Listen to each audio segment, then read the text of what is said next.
Tension entre le Hamas et Israël, faut-il craindre un choc pour l'économie mondiale? Bienvenue chers abonnés, vous suivez le rendez-vous d'information de l'Istera. L'attaque du Hamas face à Israël a ébranlé les marchés financiers depuis 10 jours, notamment dans le Moyen-Orient. La bourse de Tel Aviv a chuté drastiquement, évoquant des souvenirs du crash de 2020. Les marchés arabes ont également ressenti des impacts bien que moindres. Le shekel israélien a perdu sa valeur, incitant la Banque d'Israël à intervenir pour stabiliser la devise. L'Iran joue également un rôle crucial dans le contexte pétrolier et malgré la non-implication directe d'Israël et de la Palestine dans la production pétrolière, leur conflit pourrait déstabiliser le Moyen-Orient, affectant ainsi particulièrement l'Iran, suspecté d'ailleurs de soutenir le Hamas.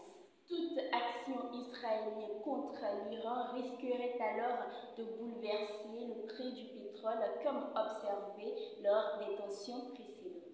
À l'heure actuelle, l'impact sur les marchés pétroliers est assez modéré, mais les bourses européennes et américaines réagissent diversement. Bruno Le Maire, ministre français de l'économie, a prévu un impact limité, sauf en cas d'escalade régionale.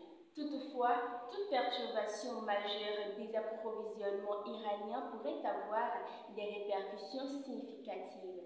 L'Iran ayant augmenté sa production pétrolière malgré les sanctions, cette situation intervient après une période de réduction des prix, indiquant une volatilité continue dépendant de l'évolution du conflit.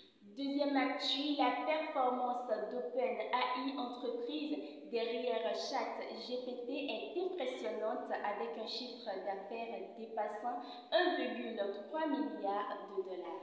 C'est ce qui ressort de l'annonce faite par Sam Altman, PDG de l'entreprise, rapportée par le média The Information, évoquant une croissance de 30% depuis l'été. Le média rapporte que ces revenus proviennent essentiellement des abonnements à ChatGPT, marquant un bond significatif depuis l'introduction de sa version payante. Comparativement à 2022, les revenus étaient de 20 millions de dollars. OpenAI, maintenant un indicateur clé de la demande en intelligence artificielle, envisage une valorisation accrue. Elle prépare une nouvelle vente d'actions pour les employés avec une valorisation potentielle atteignant 90 millions de dollars, triplant ainsi sa valeur précédente. Cela la positionnerait parmi les startups les plus valorisées, juste derrière SpaceX et ByteDance.